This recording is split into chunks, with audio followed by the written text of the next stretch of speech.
2024년 4월 6일 최신 기출문제 이론 시험 문제를 풀어보도록 하겠습니다. 1번 다음 중 회계의 기본 가정과 특징이 아닌 것은?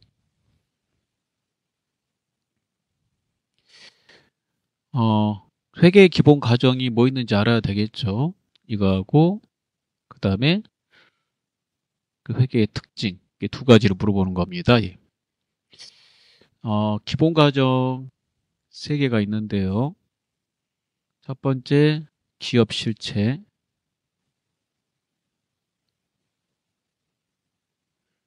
두 번째 계속기업,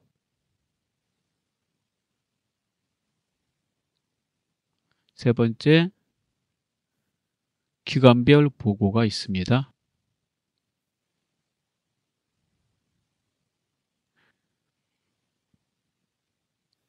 이렇게 세 개 써놓고 그 나머지 보기를 보면서 답을 찾아보도록 하겠습니다. 1번 기업의 관점에서 경제 활동에 대한 정보를 측정 보고한다. 회계의 특징에 해당이 됩니다. 이게 맞아요. 2번 기업이 예상 가능한 기간 동안 영업을 계속할 것이라 가정한다. 자, 이거 가정, 계속 기업의 가정입니다. 예, 이거 네, 이렇게 된 거죠. 3번 기업은 수익과 비용을 인식하는 시점을 현금이 유입 유출될 때로 본다. 회계의 특징에서 수익과 비용의 인식 시점은 발생 주에 따른다라고 되어 있어요.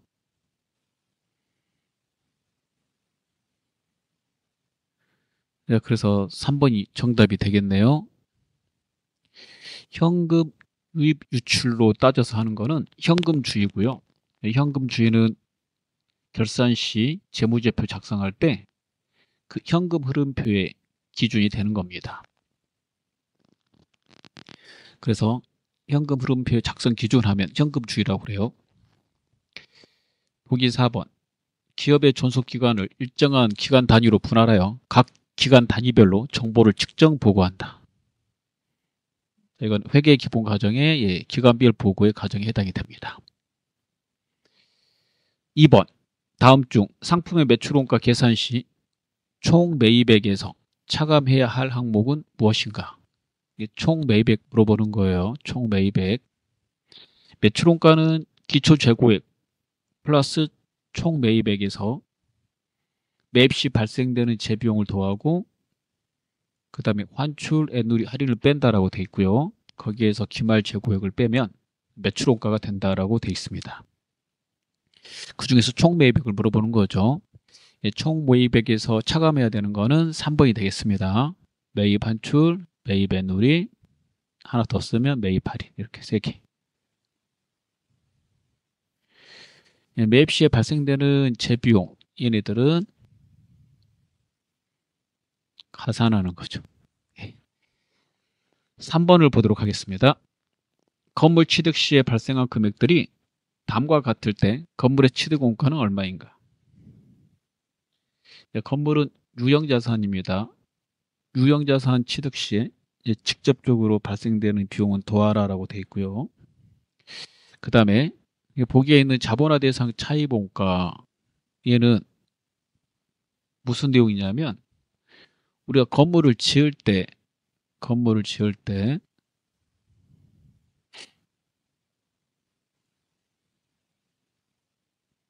대출을 받아서 지을 수 있어요. 자금이 부족하면. 그러면 그 대출에 따른 이자가 발생되죠. 대출은 차입하는 거죠. 그래서 이걸 차입 원가라고 그래요. 이 대출에 따른 이자를 이렇게. 근데 건물을 지을 때 이 이자까지 주고 지은 것이기 때문에 해당되는 이 차입 원가, 건물의 취득 원가에 가산해야 된다라고 돼 있어요. 이를 자본화 대상 차입 원가라고 그럽니다. 그래서 이 용어만 제일 어려운 거죠, 여러분. 건물의 매입 금액 20억, 자본화 대상 차입 원가 1억 5천,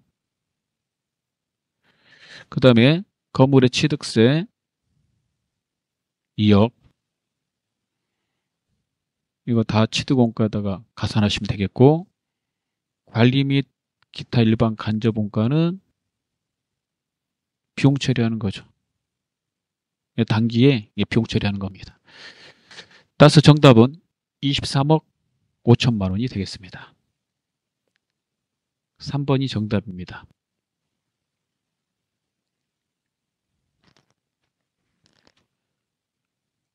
(4번) 문제 보도록 하겠습니다. 다음 중 무형자산에 대한 설명으로 틀린 것은? 1번 물리적인 실체는 없지만 식별이 가능한 비화폐성 자산이다. 네, 정확한 설명입니다. 2번 무형자산을 통해 발생하는 미래 경제적 효익을 기업이 통제할 수 있어야 된다. 예, 그렇습니다. 3번 무형자산은 자산의 정의를 충족하면서 다른 자산들과 분리하여 거래를 할 수 있거나 계약상 또는 법적 권리로부터 발생해야 된다. 예, 맞는 말입니다. 4번 일반 기업 회계 기준은 무형자산의 회계 처리와 관련하여 영업권을 포함한 무형자산의 내용 연수로 원칙적으로 40년을 초과하지 않도록 한정하고 있다. 40년이 아니라 여러분 20년으로 되어 있습니다. 정답 4번이 되겠습니다. 5번 다음 중 재무제표에 해당하지 않는 것은? 재무제표 하면 5개가 생각나셔야 돼요. 재무상태표, 손익계산서, 현금흐름표, 자본변동표, 주석. 1번 기업의 계정별 합계와 잔액을 나타내는 시산표. 시산표 재무제표 아닙니다. 1번이 정답이죠. 시산표는 결산의 예비 절차에서 작성하는 보고서 중에 한 가지로 분계장이나 전표에 있는 내용이 해당되는 원장에 정확하게 전기되었는지를 확인하기 위해서 작성하는 표입니다. 보기 2번 일정 시점 현재 기업의 재무상태, 자산부채 자본을 나타내는 보고서. 재무상태표죠. 재무제표입니다. 기업의 자본에 관하여 일정 기간 동안의 변동 흐름을 파악하기 위해 작성하는 보고서. 자본 변동표죠.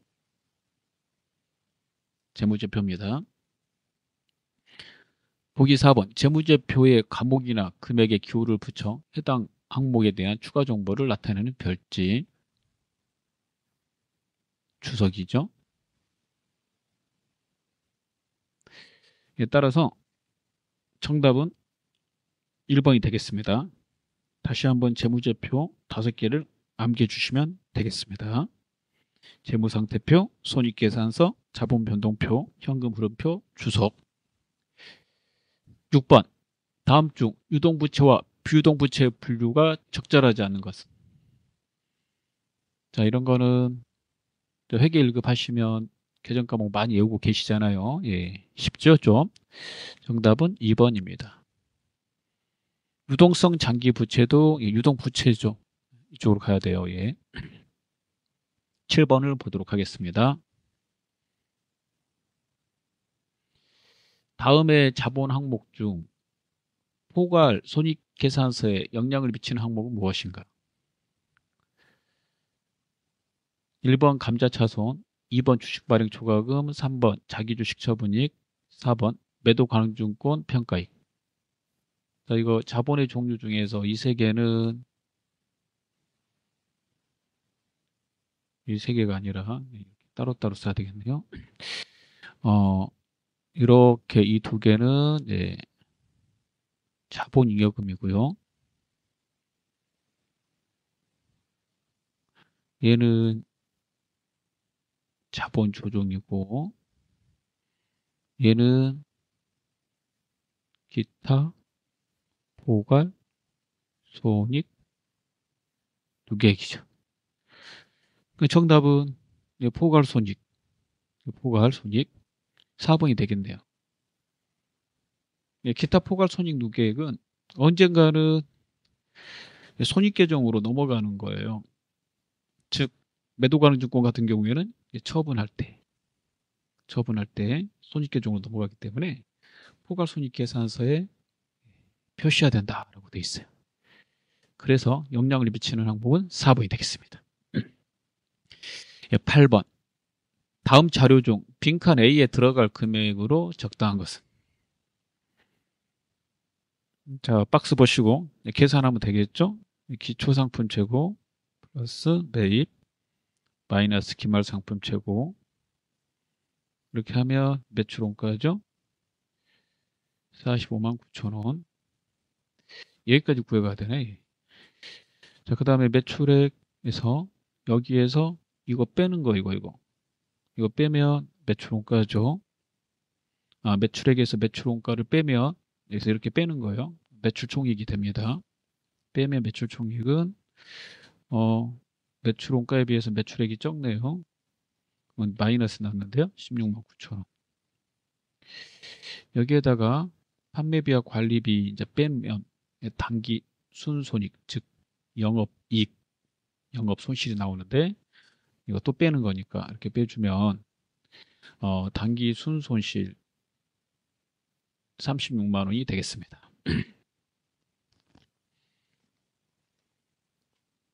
자, 그래서요. 정답은 1번입니다.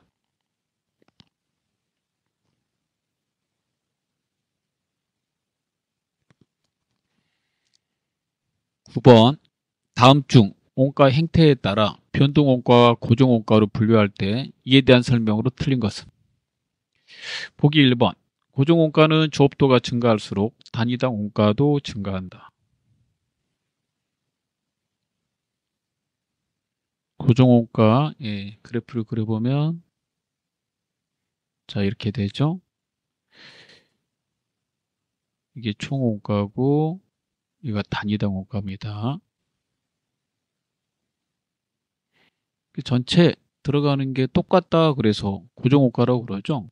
조업도가 증가한다. 이게 조업도거든요. 여기가 증가할수록 단위당 원가는 감소하죠. 따라서 정답은 1번이 되겠습니다. 자, 보기 2번. 고정원가는 조업도가 증가하여도 총원가는 일정하다 이렇게 되는 거고, 자, 변동원가 그래프 그려보면 변동원가는 다음과 같죠? 여기가 총원가고 여기가 단위당 원가입니다. 여기가 조업도가 되죠. 이쪽에 많이 생산하면 전체 들어가는 총원가가 이렇게 많아지고 증가하고 적게 생산하면 이제 줄어드는 거죠. 그래서 변동한다, 이렇게 변한다. 그래서 변동원가라고 그래요. 보기 3번. 변동원가는 조업도가 증가하여도 단위당 원가는 일정하다. 예, 그렇습니다.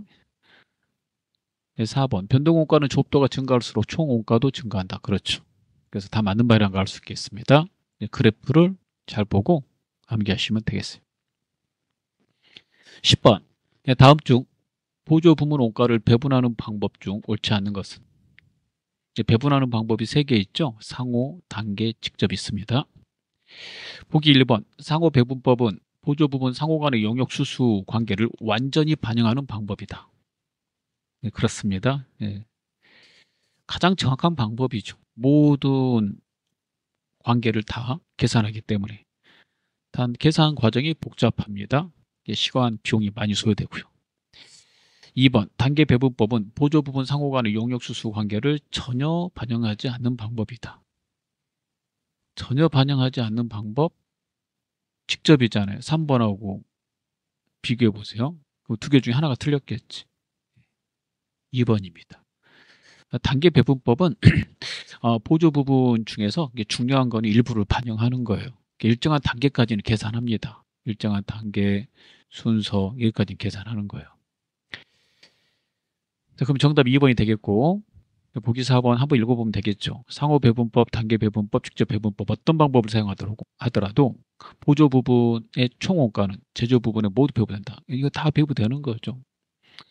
보조 부분에 어느 쪽에 낭비가 있는지를 점검하기 위해서 사용하는 방법이므로 전체 총원가는 항상 전부 다 제조 부분에 배분됩니다.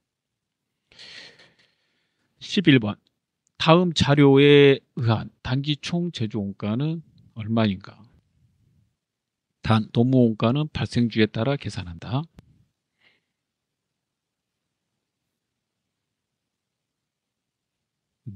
계산해 보겠습니다. 단기 총 제조 원가는요. 직접 재료 원가 플러스 직접 노무 원가 플러스 제조 간접 원가를 단기 총 제조 원가라고 그래요. 자, 여기에 있는 거 보고 계산을 해야 될 것 같네요. 자, 직접 재료 원가는 기초 원재료에서 단기 원재료 매입액을 더하고 여기에서 더합니다. 그 다음에 쓰고 남은 긴말 원재료를 이제 빼요. 그럼 이게 사용한 게 되겠죠. 그래서 30에다가 130을 더해요. 그럼 160이 나오고 160에서 45만 원을 7 빼요. 쓰지 않았으므로. 자, 그러면 첫 번째는 얘가 115만 원이 되겠네요.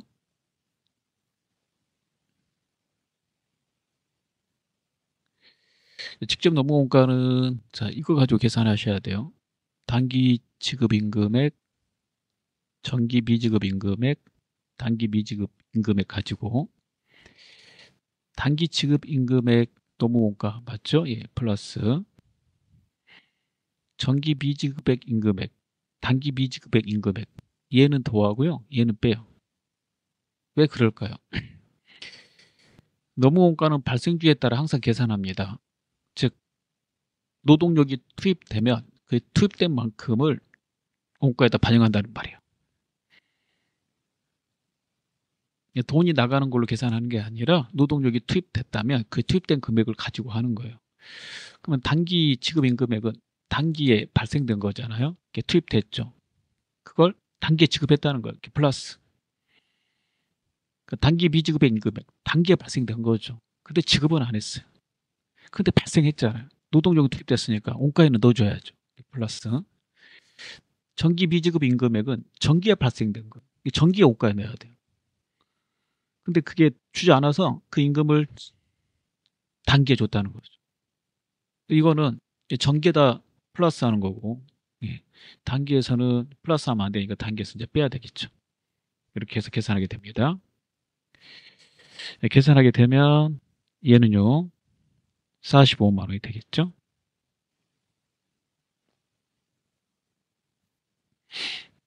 자, 그러면 이제 남은 거 제조 간접 원가 여기 있죠. 여기 70이라고 여기는 70이 돼요.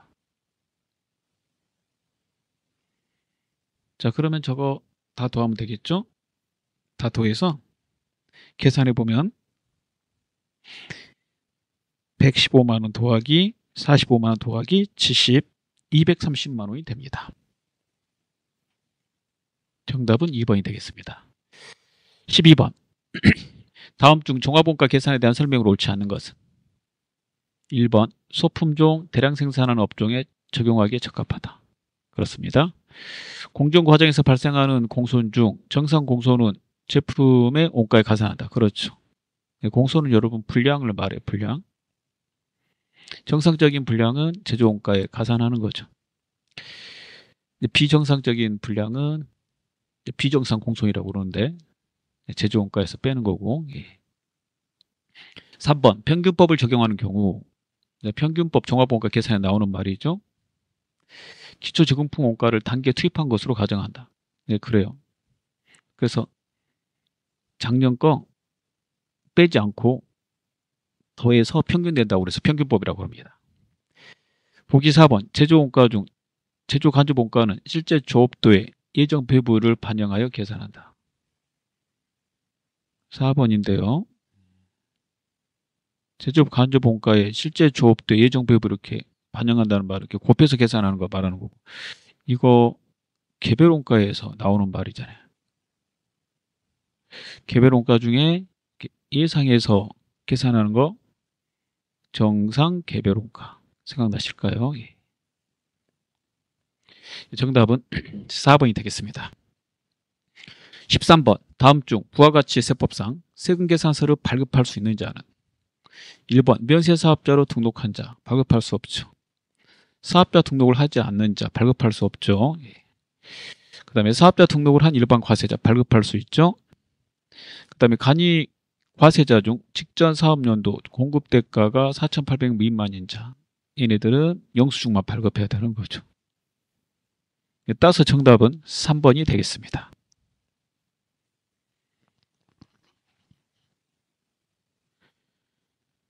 14번입니다. 다음 중 부와 같이 세법상 대손 사유에 해당하지 않는 것은? 대손 사유는 교재 다시 한번 확인해 보시기 바랍니다. 자, 1번 소멸시효가 완성된 어음수표 맞습니다. 2번 특수관계자인과의 거래로 인해 발생한 중소기업의 외상매출금으로 회수기율이 2년 이상 지난 외상매출금. 특수관계인은 제외한다라고 되어 있어요. 특수관계인을 뺀 나머지 중소기업 외상매출금 미수금은 회수기율이 2년 이상이 지나면 대손사유에 해당합니다. 특수관계인 회사하고 관계 있는 친인척 이런 분들이기 때문에 제시키라고 되어 있습니다. 사유에 인정을 안 해주는 거죠. 정답 그래서 2번이에요. 보기 3번 채무자의 파산, 강제집행, 형해집행, 사업의 폐지, 사망실종, 행방불명, 대손사유고요. 보기 4번 부도 발생일로부터 6개월 이상이 지난 외상매출금 6개월 중요하죠. 15번 다음 중 부가 같이 세법상 공급 시기로 옳지 않는 것은? 1번 폐업 시 잔존 저하의 경우 폐업하는데 맞고요. 2번 내국 물품을 외국으로 수출하는 경우 수출 저하의 선적일로 하고 있죠. 무인 판매기 사람 없이 판매하는 거는 현금을 이체하는 대로 되어 있고요. 맞고 위탁 판매의 경우에는 수탁자가 팔았을 때 위탁자가 판매를 위탁한 때가 아니라 수탁자가 팔았을 때 정답 4번이 되겠습니다. 수탁자 대신 팔아주는 사람. 자, 수고하셨습니다.